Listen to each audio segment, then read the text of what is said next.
কোর্টের মধ্যে কাবিরের মুখ বন্ধ করে জেলে পাঠিয়ে দেয় তটিনী ও নন্দিনী। হ্যাঁ বন্ধুরা, এমনটাই দেখা যাবে। বিস্তারিত জানতে ভিডিওটিতে লাইক দিয়ে চ্যানেলটি সাবস্ক্রাইব করে দেখতে থাকুন। গল্পের শুরুতেই দেখা যাবে তটিনী বাড়িতে এসে কান্নাকাটি করলে তখন শিবপ্রসাদ বলতে থাকে, কি হয়েছে তটিনী, এভাবে কাঁদছো কেন, এভাবে ভেঙে পড়ছো কেন তুমি? তখন তটিনী বলতে থাকে, আমি কি করব, আমি বুঝতে পারছি না। আমি আমি আমার বাবাকে জেলে পাঠিয়ে দিলাম। আমি কি কখনো ওনার সামনে গিয়ে নিজের মেয়ের অধিকার চাইতে পারবো, ওনার সামনে গিয়ে দাঁড়াতে পারবো? আর উনি আমাকে কি কখনো মেয়ে বলে মেনে নেবে? এটা ভেবে আমি আমি আমি কষ্ট পাচ্ছি। তখন তখন শিবপ্রসাদ বলতে থাকে, প্লিজ টোটেনি, এভাবে ভেঙে পড়ো না। সবটা সবটা দেখবে ঠিক হয়ে যাবে। ওনারা অন্যায় করেছে, অন্যায়ের শাস্তি পেয়েছে। এর জন্য তুমি কেন নিজেকে দোষারোপ করছো? নিজেকে তো দোষারোপ করার মতো কিচ্ছু হয়নি। নিজেকে কেন বা দোষারোপ করবে তুমি? তোমার তো এতে কোনো দোষ নেই। এটা তো সম্পূর্ণ ওনাদের দোষ। আর ওনারা যে অপরাধগুলো করেছে, যদি তুমি বারবার ওনাদের ছেড়ে দিতে, তবে তো ওনারা বারবার বারবার তোমাকে ক্ষতি করতে চাইতো। ওনারও তো একবারও ভাবেনি যে লাট্টু ওনার নাতি হয়, লাট্টু লাট্টু ওনার মেয়ের সন্তান। ওরা তো এটা একবারও ভাবেনি তটিনী। তবে তুমি কেন ভাবছো? তুমি কেন এসব নিয়ে এতটা ভাবছো আর ভেবে ভেবে কষ্ট পাচ্ছো? তখন তখন তটিনী বলতে থাকে, তুমি তুমি জানো না আমি আমি আমার বাবাকে কতটা ভালোবাসতাম। ঠিক তখন যখন আমি তোমার হাত ধরে বেরিয়ে এসেছিলাম আর ওর বাড়ির সামনে গিয়ে দাঁড়িয়েছিলাম, আমার বাবা আমাকে তাড়িয়ে দিয়েছিল। তারপর থেকে কতদিন আমি আমার বাবার সঙ্গে কথা বলিনি, বাবার সামনে যাইনি, প্রায় 10টি বছর হয়ে গেল। এরপরে এরপরে হঠাৎ হঠাৎ গিয়ে বাড়ির সামনে দাঁড়ালাম, তারপরেও আমার ড্যাডি আমাকে মেনে নিল না। এখন আমি হঠাৎ করে আমার ড্যাডির বিরুদ্ধে গিয়ে আমার ড্যাডিকে আইনের হাতে তুলে দিলাম। ব্যাপারটা কেমন লাগছে না? এখন তো আমার ড্যাডির সঙ্গে ভাব করার কথা ছিল, কিন্তু এখন আমি ওনার সঙ্গে আরো শত্রুতা বাড়িয়ে নিলাম। ঠিক তখনই তটিনীর ফোনে একটি ফোন এলে তখন তটিনী শিবপ্রসাদকে বলতে থাকে, আমি ফোনটা রিসিভ করে আসছি, তুমি এক্ষুনি এখানে দাঁড়াও। এরপরে দেখা যায় তটিনী ফোন রিসিভ করতে যায়। এরপরে ফোনটা রিসিভ করে বলতে থাকে, কে বলছেন আর কে বা ফোন করেছেন, কথা বলছেন না যে?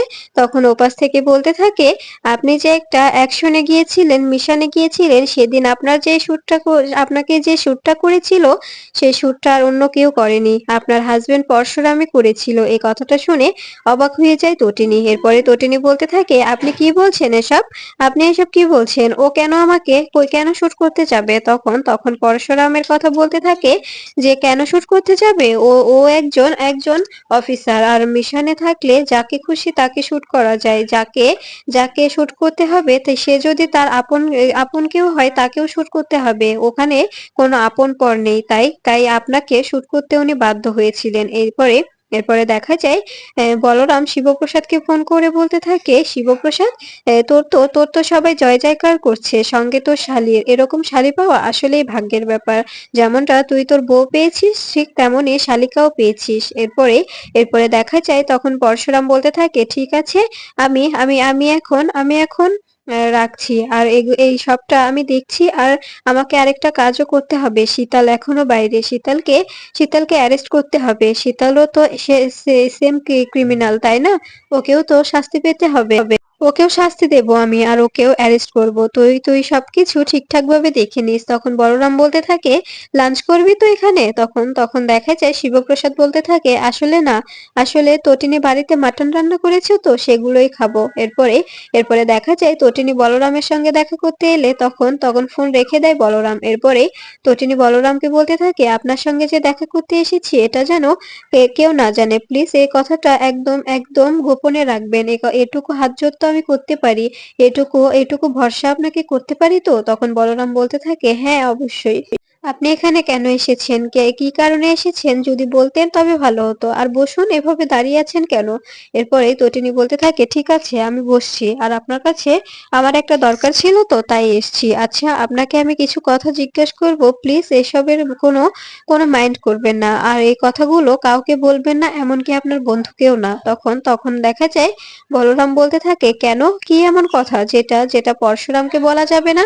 তখন তখন দেখা যায় তটিনী বলতে থাকে, আমার পার্সোনাল কথা, এজন্যই। তখন তখন বলরাম বলতে থাকে, আমি তো জানতাম পরশুরাম কখনো তটিনীর থেকে কিছু লুকায় না, আর তটিনীও কখনো পরশুরামের কাছ থেকে কিছু লুকায় না। তবে আজকে কেন লুকোচুরি হচ্ছে? তখন তটিনী বলতে থাকে, অবশ্যই লুকিয়েছে, লুকিয়েছে তো অনেক কিছুই। আর সেগুলো কথা বাদ দিয়ে কাজের কথায় আসি। আর আপনারা কি 4 এপ্রিল কোনো মিশনে ছিলেন? তখন তখন দেখা যায় বলরাম অবাক হয়ে যায় আর বলতে থাকে, হ্যাঁ কেন? তখন তটিনী বলতে থাকে, সেখানে কি কোনো শুট করেছিলেন আর পরশুরাম ছিল? তখন বলরাম বলতে থাকে, আপনি হঠাৎ এসব প্রশ্ন করছেন কেন? কি হয়েছে আপনার? হঠাৎ এসব কথার মানে কি? তখন তখন দেখা যায় বলরাম বলতে থাকে, হ্যাঁ হ্যাঁ করেছিল। তখন তখন তটিনী বলতে থাকে, আচ্ছা আচ্ছা আপনার বন্ধু কি জানতো যে ওই মেয়েটা কে ছিল? তখন বলরাম বলতে থাকে, সেটা জানতো না, কিন্তু আমাদের কাছে ইনফরমেশন ছিল যে কোনো গ্যাং ওখানে ওখানে কাজ করতে এসেছে, তাই আমরা সেখানে পুরো টিম গিয়েছিলাম, পরশুরাম একা যায়নি। এরপরে তটিনী বলতে থাকে, আর সেই মেয়েটি ছিলাম আমি ছিলাম ওই মেয়েটি যে মেয়েটিকে আপনার বন্ধু শুট করেছিল। আর প্লিজ এই কথাগুলো কাউকে বলবেন না, এই বলে বেরিয়ে যায়। বাইরে আসা মাত্রই সৌরভ বলতে থাকে, কি ব্যাপার ম্যাডাম তটিনী, আপনি এখানে? আপনি যে সন্দেহটা নিয়ে এসেছিলেন সেটা একদম সত্যি, কারণ কারণ সেই মিশনে সেদিন আমিও ছিলাম, আর পরশুরাম ইচ্ছে করে আপনাকে শুটটা করেছিল। তখন তটিনী বলতে থাকে, কেন ও ইচ্ছে করে শুট করবে? আপনি এসব কেন বলছেন? আর এভাবে আমাদের সংসারে আগুন লাগাতে চাইছেন কেন আপনি? তখন তখন সৌরভ বলতে থাকে, আমি আগুন লাগাতে চাচ্ছি না, কিন্তু কিন্তু এই কথাগুলো সত্যি যে যে সেদিন যে শুট করেছিল সেটা সেটা পরশুরাম জেনে শুনেই করেছিল। আমাদের কাছে আগে থেকেই খবর ছিল যে ওখানে ওখানে আপনি, নিশা আর প্রকাশ একটি মিশনে আসবেন, আর সেখানে আমাদের পুরো টিমকে যেতে হবে। আর আর আপনাকে শুট করে দিয়েছিল পরশুরাম। তখন তটিনী বলতে থাকে, কেন শুট করেছে এটাই তো বুঝতে পারছি না, এটাই তো বারবার জিজ্ঞেস করছি, কেন শুট করলো ও আমাকে? তখন তখন সৌরভ বলতে থাকে, আসলে আসলে ওর শিখিনীর সঙ্গে সম্পর্ক আছে, তো তাই তাই আপনাকে শুট করে দিয়েছিল। আপনি মরে গেলেও কারো কিচ্ছু যায় আসতো না একটা শুটে।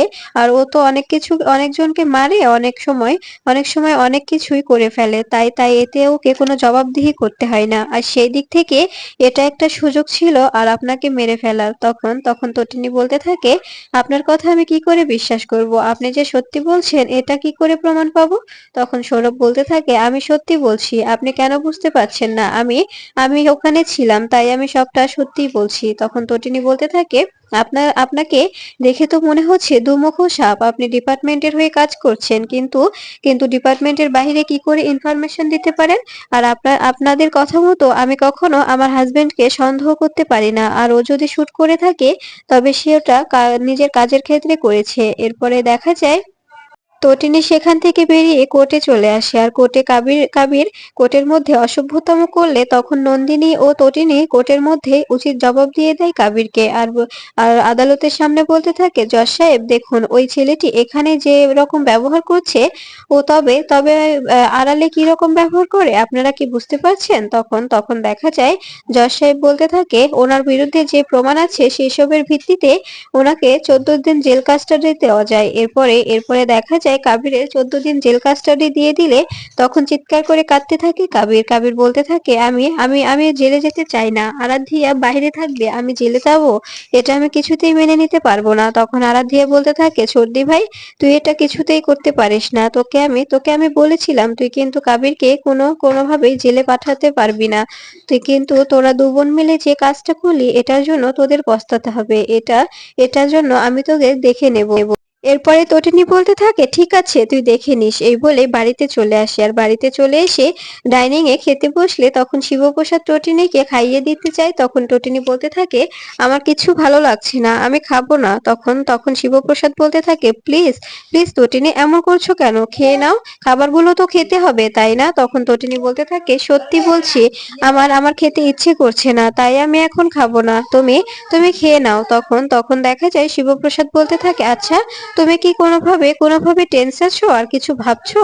তোমাকে দেখে মনে হচ্ছে তুমি কোনো কিছু নিয়ে টেনশন করছো। কি নিয়ে টেনশন করছো সেটা কি আমার সঙ্গে শেয়ার করা যায় না? তখন তটিনী বলতে থাকে, আমাকে একজন অগন্তুক একটি কথা বলেছে, সেটা নিয়েই ভাবছিলাম, কিন্তু কিন্তু এখন আমি তোমাকে বলতে পারবো না, আমি আগে সবটা জেনে বুঝে নিই, তারপরে আমি তোমাকে সবটা বুঝিয়ে বলবো। এখন এখন কিছু তোমাকে জানতে হবে না। এরপরে শিবপ্রসাদ জোর করলে তটিনী শিবপ্রসাদের হাতে ভাত খেয়ে নেয়।